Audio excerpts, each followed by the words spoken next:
नमस्कार, मी कांचन. स्वागत आहे तुमचं माझ्या नवीन एका व्हिडिओमध्ये. तर आज आपण कोरफडचा रस कसा बनवायचा ते पाहणार आहोत.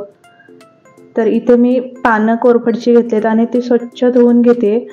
आणि स्वच्छ धुवून घेण्याच्या आधी ना त्याच्या साईडचे जे काटे असतात ते कापून घ्या आणि मग पान धुवून घ्या.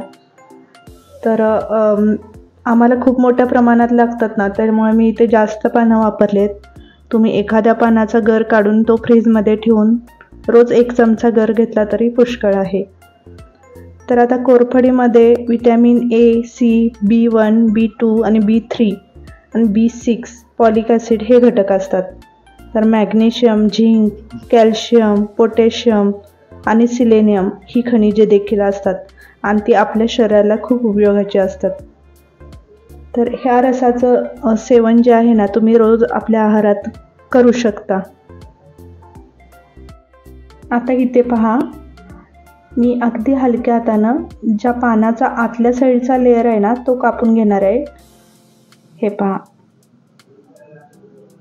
खूप आतपर्यंत सुरी नका घालू, अगदी हलक्या हातानं वरूनच कापून घ्या.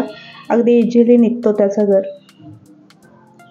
मी इथे तुम्हाला 2 पानं कट करून दाखवते, तुम्ही व्यवस्थित पहा. हे पहा, हे चिकट खूप असतं, हाताला चिकटत राहतं. तर शक्यतो चमचा किंवा सुरीच्या साह्याचा वापर करा. हे पहा, अशा पद्धतीनं काढलं ना व्यवस्थित त्याचा गर निघतो. हे पहा, कोरफड ही थंड खूप असते, त्यामुळे उन्हाळ्यात त्याचा समावेश नक्की आहारात करा. ते आपल्या शरीरातील उष्णता कमी करून थंडावा देण्याचे काम करत असते. तर डायबिटीज, स्किनसाठी, त्वचेच्या सुरकुत्या, केसांना चमक येण्यासाठी, डॅन्ड्रफ कमी होण्यासाठी, सनबर्न म्हणजेच उन्हामुळे आपल्या त्वचेची जी होणारी जळजळ ती थांबवण्याचे कामसुद्धा कोरफडचा रस करत असते. आणि ह्या रसाच्या सेवनाने नैसर्गिकरित्या आपण वजन कमी करू शकतो. तर इथे हे मी दाखवते, तुम्ही व्यवस्थित पाहून घ्या.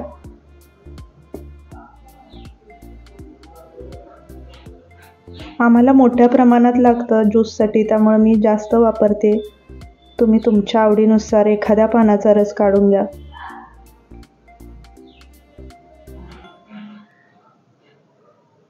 हे पहा, आणि याचा गर जो आहे ना तो काढून फ्रीजमध्ये ठेवला तरी 2-4 दिवस तो असा चांगला राहतो गर. फक्त त्याचा रस नका बनवून ठेवू, गर काढून ठेवत जा. हे पहा, तर आपले जे कोरफडचे पानांचा गर होता तो सगळा मी काढून घेतलाय. आता हा आपल्याला मिक्सरमध्ये बारीक करायचा आहे. तर हे जे गर आहे ते मोठे पीसेस आहेत आपले, त्यामुळे त्याला छोटे छोटे कट देऊन व्यवस्थित मिक्सरच्या भांड्यामध्ये घालून घ्या. इथे हा गर जो आहे ना तो मिक्सरच्या अगदी अर्धाच भांडं भरून घ्या, कारण जास्त भरलं तर ते उधळण्याची शक्यता असते. ह्या रसाला फेस खूप येतो. तर माझ्याकडे हे मिक्सर आहेत, त्यामुळं मी ह्या मिक्सरवरती बनवते. तुम्ही घरगुती तुमच्या मिक्सरवरती सुद्धा बनवू शकता. तर हा रस जो आहे ना तो डेली घेणारे कस्टमर आपल्याकडे भरपूर असतात. आवळ्याच्या रसामध्ये कोरफड आणि आवळा रस मिक्स करून घेणारे सुद्धा भरपूर कस्टमर आहेत. आणि हा रस सेवन केल्यामुळे डायबिटीज रुग्णांना खूप याचा फायदा झालेला आहे.